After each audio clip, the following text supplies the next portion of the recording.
Hello student, कैसे हैं आप? होप आप अच्छे होंगे।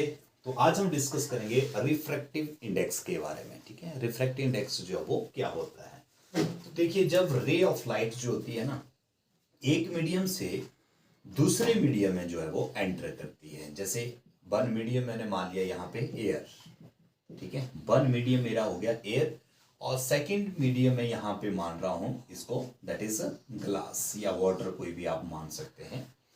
तो जब रे ऑफ लाइट एयर से ग्लास मीडियम यानी कि रेयर टू डेंसर मीडियम में एंटर करती है, तो वो यहाँ पे हल्की सी वो मुड़ जाती है ना, हल्की से यहाँ पे वो बेंड हो जाती है, मुड़ जाती है। अब ये रे ऑफ लाइट जो है ना, किस एक्सटेंट तक जो है वो, किस हद तक जो है वो, किस एक्सटेंट तक जो है ये बेंड करती है, मुड़ती है ना, उसको हम जो है वो कैलकुलेट करते हैं विद रिफ्रैक्टिव इंडेक्स के द्वारा। ठीक है, अब देखो, जो स्पीड ऑफ लाइट होती है इन एयर, या speed of light in vacuum में, अगर उसको हम मान के चलते हैं, वैक्यूम में जो स्पीड ऑफ लाइट होती है वो आपको पता है, दैट इज 3 × 10⁸ मीटर पर सेकंड के बराबर जो वो होती है। और एयर में अगर हम बात करें तो उसकी जो स्पीड होती है लाइट की, that is somewhat less than 3 × 10⁸, लगभग हम इसको यही मान के जो वो चलते हैं। अब यहाँ पे जो स्पीड ऑफ लाइट हो गई वो तो बता दी मैंने, 3 × 10⁸ मीटर पर सेकेंड हो गई। अब यहाँ पे जब ग्लास में वो एंटर करती है तो उसकी स्पीड जो है वो कम हो जाती है। ठीक है, एज कंपेरिजन टू एयर और एज कंपेरिजन टू वैक्यूम।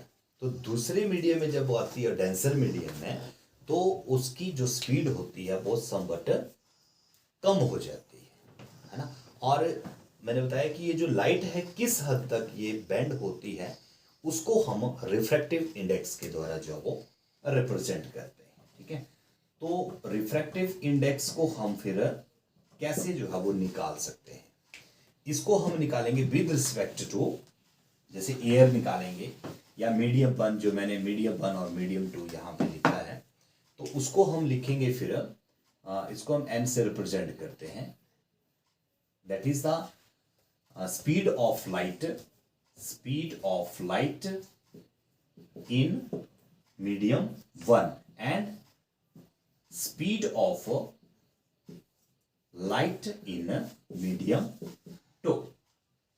अब हमने किसका निकालना है, जैसे हमने मीडियम टू का जो है रिफ्रैक्टिव इंडेक्स निकालना है, तो उसको हम यहां पे लिखते हैं, नीचे जो वो लिखते हैं, या इसको हम ऐसे भी लिख सकते हैं N21, यानी कि that is the refractive index of two. जो सेकेंड मीडियम है हमारा, डेंसर मीडियम है, उसके refractive index of medium two with respect to medium one, है ना। तो यहाँ पे जैसे V1 हमने कंसिडर कर लिया, speed of light in medium one, और V2 हमने कंसिडर कर लिया, that is the medium of light in denser medium या सेकेंड मीडियम।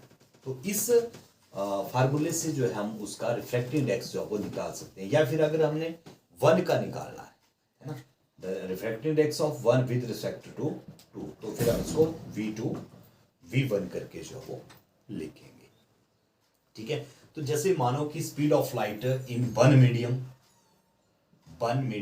दैट मीडियम में भी एयर, वन मीडियम में हमने मान लिया C, that is speed of light in medium one, that में भी एयर, है ना। और speed of light in medium two, that में भी ग्लास, दैट में भी वाटर, तो उसको हम मानते हैं V।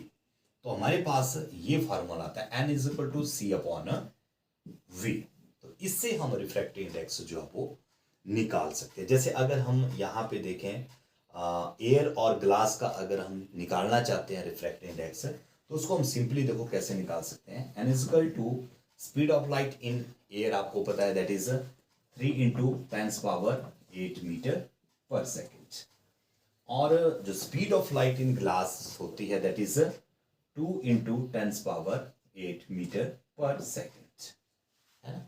तो रिफ्रैक्टिव इंडेक्स इसका क्या आता है, देखो, इसको इसके साथ हम काट देंगे, 10⁻8 को 10⁻8 के साथ काट देंगे और फिर हमारे पास बच गया 3/2। तो इसको अगर हम डिवाइड करते हैं तो यह आता है 1.5। तो यहाँ पे रिफ्रैक्टिव इंडेक्स जो ग्लास का है with respect to air that is the 1.5। तो इस तरह से आप रिफ्रैक्टिव इंडेक्स जो है वो निकाल सकते हैं। Refractive index basically